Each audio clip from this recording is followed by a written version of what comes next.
Action, live action, Dr. Andrew Pinesett here. And today we're talking about dealing with stress.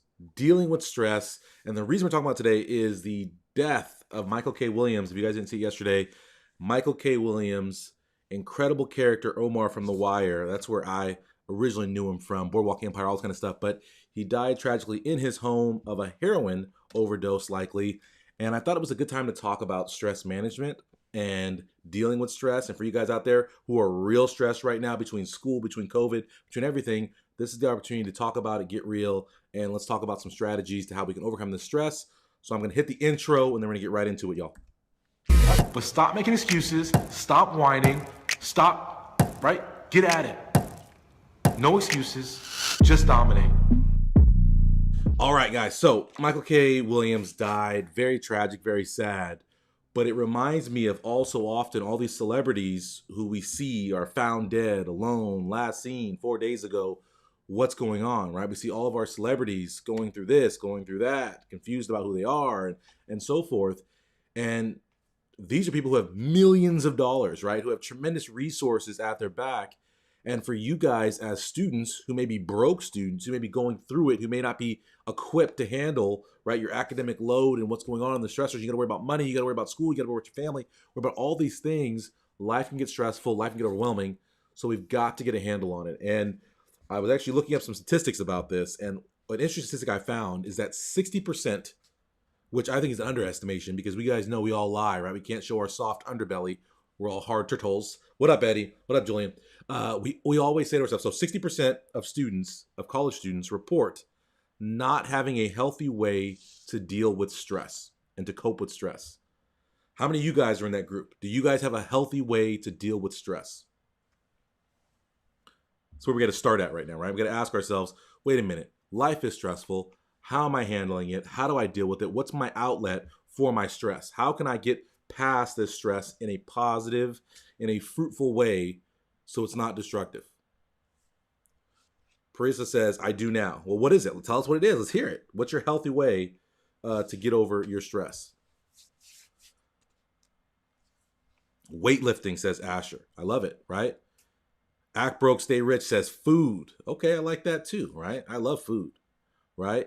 Kay Helsner says the gym and fun with my kids. Trooper says kind of a mixture of mental and physical options and things. And I think we're going to go off of Tuber's point because I think that's the point of this, guys. When we talk about stress, the very first thing I want to say, like, as a person who lives what would be considered a stressful life, right, with high acuity anesthesia, right, who having been through the ranks of trying to go through medical training and how stressful that is, we already know those statistics. I can tell you that the best way to attack stress is to have a toolbox, is to have a multiple options you can go to when you're stressed. Because what happens to people is they have one stress outlet. But then when something happens that disrupts that one stress outlet, so you have that one really good friend you can go to for support and they're not there, is that things fall apart. So when we talk about stress, we have to attack it in a multimodal way. We have to have multiple options to deal with it. Before we even deal with stress as it crops up, what we have to do if we want to deal effectively with our stress is we have to reframe how we think about stress. We have to reframe our perception of stress and what stress is. And it turns out, right, and all the data points to this, that some stress can be good. But what we have to develop is functional stress, right, is productive stress as opposed to paralyzing stress, right, as opposed to crippling stress, right, as opposed to killing stress where it leads you to take drugs and do different things. And the way you do this and you separate these two types of stress is they're actually not different types of stress, but it's how we perceive that stress. So for me, going through my journey and what I go through and being in especially like anesthesia and going into a trauma bay or situation is that I expect stress. As you guys go through your journey, right? Life isn't easy. It isn't gumdrops. And that's why we love movies, because movies end happy and stuff works out. But that ain't the reality, y'all. I'm going to go back to talk about relationships. You guys know you may get 1-2 good relationships in your life. But there was 100 that ended horribly. There was no cute, oh, we part ways. It was like, you're in the car tearing up all their stuff, like that kind of stuff. We know this, right? So life is stress. Life is struggle. Life is adversity. And so what we have to do is stop looking for a way to be stress-free, to be anxiety-free, to be difficulty-free, and instead say, wait a minute. Life is stressful. Life is stressful. I expect stress. Now that I expect stress, how can I attack stress when it happens? How can I prepare myself to reduce the amount of stress I have? And a big thing that goes in that is preparation, guys. A lot of you guys as students, right, you stress out about your classes, you stress out about getting into medical school, you stress about your family. A lot of your guys' stressors can be overcome with preparation. But the problem is a lot of times we wait until we are overly stressed, when our head feels like it's going to explode, when we're completely burnt out. We wait until that time to address stress, to get serious, right? How many of you guys got to fail a class, right? Go to be on academic probation before you start taking school seriously? How many of you guys have been there? Where you're like, oh, this class will be fine, blah, blah, blah. And then all of a sudden you bomb a midterm, and now you're like, oh, wait a minute, let me go ahead and start reading. Let me start paying attention. Let me start going to class. Let me start going to office hours. Right? How many of you guys living that way? Living ass backwards. I can say that, right? It's okay. How many of you guys living that way? Where you wait for horrible, terrible things to happen. How many of you guys are living a horror movie? That's the perfect example. I love horror movies. But at the same time, I'm sitting there watching people. I'm like, why in the world would you go in there? That room is dark. You have no weapon. You heard a noise. You're investigating. No. Why are you doing that? Right? Why are you waiting? And, oh my gosh, a hacksaw comes out and then you want to make moves? Then you want to be like, oh, we need to leave now immediately? Come on. That's what you guys are doing with your lives. You know, some of you guys, and I'm harping on this, sign up for too many classes, like you get students ask me this. Literally, I had a student ask me, send me a message and say, hey, Dr. Pinesett, I have a question for you. I took 2 classes in the spring, one of which was a math class. I failed that math class, and so in an attempt to make up time, because I got to take that math class again, plus my other classes, I'm going to take 4 classes this term. Do you think that's a good idea? I was like, I don't know if that's a great idea. You had 2 classes, you failed one of them. Now you're going to take that same class you failed plus 3 other ones, and you expect to do better? That's setting yourself up for failure. So we have to realize that a lot of the stress that we feel in our lives, when we're overscheduled, when we're over-obligated, we're choosing to do that. So what we have to do is prepare to reduce that stress and spread that stress out. So part of that is your career planning, is your academic planning, where you say to yourself, okay, what can I handle? Not just with my study skills, but what can I handle mentally? What do I have going on right now, right? I got to worry about this. I got to worry about that. So I probably should reduce this load. I probably shouldn't pick up an extra club. I probably shouldn't do this volunteering. I probably shouldn't do all these things, right? So we have to look at our lives and say, wait a minute, how can I manage and spread this stress out over time? Because yes, I have to do all these things to get my degree. I have to do all these things to get there. But how can I spread them out such that they don't overwhelm me like this towering block of stress and anxiety, right? Do you guys understand what I'm saying right now? And I like that. Brandon, he says, if they aren't addressing their limitations, they won't overcome the obstacle. I like that. If you guys like that, like this video right now, right? We have to understand that many of the obstacles we face, we put in our own ways, right? And we have to be clear in understanding what's driving our stress. And then, like I said, spread the stress out. And we have to understand that stress is going to happen to us. But then once it does happen, y'all, we have to attack it. And for everyone who answered, I appreciate you guys talking about weightlifting, food, all these kind of things. Your approach to stress should be multimodal. First, we said, right, preparing, spreading things out, but then also doing work. A lot of people like to wait, right? I can't do this yet. I don't feel good. I don't feel right. The best way, guys, to feel better, to feel productive, to feel accomplished, to feel like you can do things, is to just start doing things, is to be active. It's like working out. I'm on week 2 of my workouts. They're going well until yesterday. I had a terrible workout day. I just felt like trash, probably because I was hanging out all weekend with the kids, getting crazy, right? And so I had a terrible workout yesterday, but I was back at it this morning, right? I was back at it this morning. But it's hard when you're first starting to work out to get over that hump. You're not going to feel good. It's not going to be a great day where you're like, man, I'm so excited to work out. No, you just got to start doing it, and your body's going to change with you. And it's the same way with your guys' academic goals.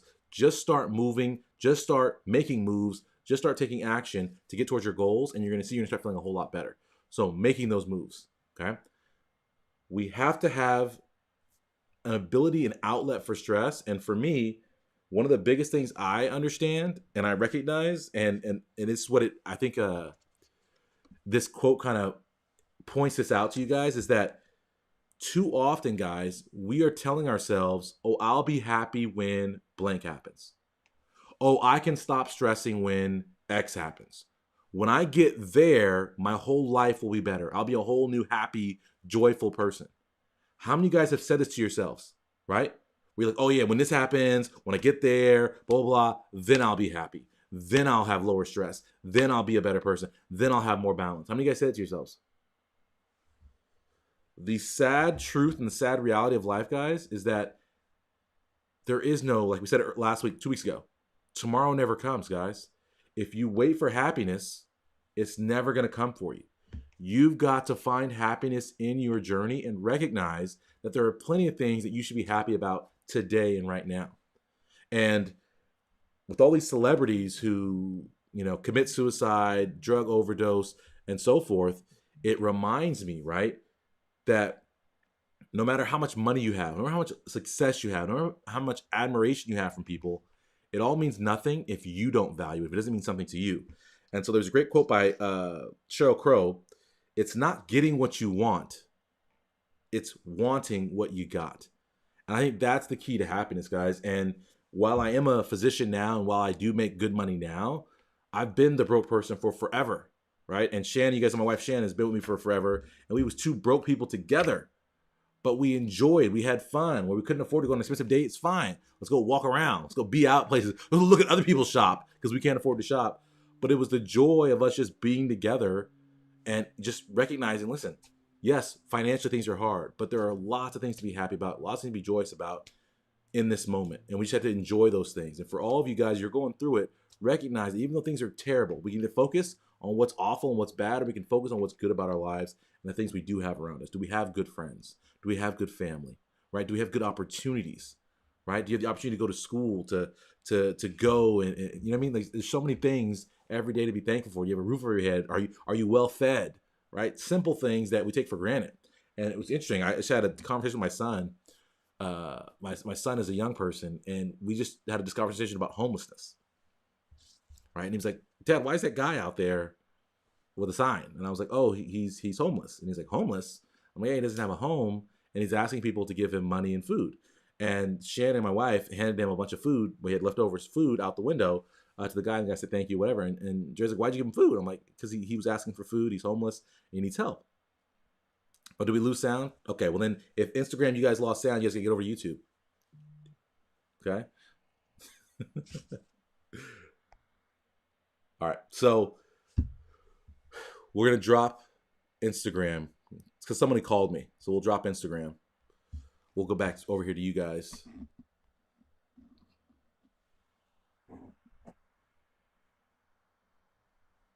Okay. So for you guys right here on YouTube, I had this conversation with them about homelessness, right? And we have to recognize that as we're going through it, there's always someone, it's a bad thing to say, but there's always someone who's in a worse situation. We have to be thankful for what we have, guys. And so appreciate these moments. Appreciate the opportunity you get to cram for a final. That's a great opportunity to have, to be at a university, to be able to fulfill your dreams, to be able to have hope of your future. So appreciate all those things. And then when you guys do get stressed, when you do get burnt out, my number one thing that I can recommend for stress management, a lot of people say put your head down and barrel through. I disagree in the sense that, yes, there's going to be stress, so we have to push through some stress, but there are times in our life where we are just flat out overwhelmed. And in those moments, what you must do is protect yourself for the long game. And so it's okay to step away from things. It's okay to step away from people to protect yourself. And it's my number one defense mechanism is that when I'm feeling stressed, when I'm feeling overwhelmed, I withdraw from everything. I shield myself. I put a force field around me to allow me to focus on me, to get back to feeling right, to rework things instead of being so pulled in a million different directions that doesn't allow you to compose yourself and pull yourself together. So I encourage you guys, there's never any shame in saying, hey, I need a break. Hey, I need a day off. Hey, I need to take this time for myself. And we don't want to do this all the time, but there are times, guys, where we need that.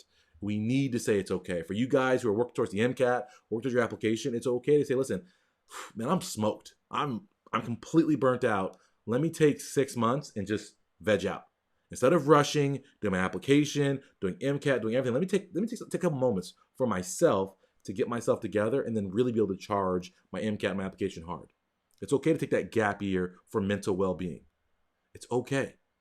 So that's what I have to say for you guys today. And I think this Michael K. Williams thing is so sad, but there are so many people out there that are inadvertently taking their lives or taking their lives on purpose. And I think it's a travesty and we have to address it.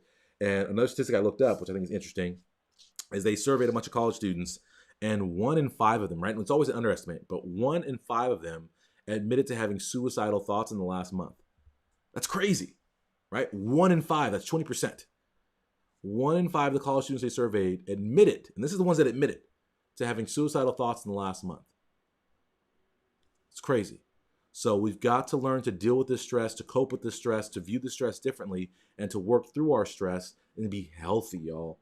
Have healthy coping mechanisms, not turning to drugs, whether it's heroin, whatever. A lot of you guys, right, you medicate legally with your alcohol, right?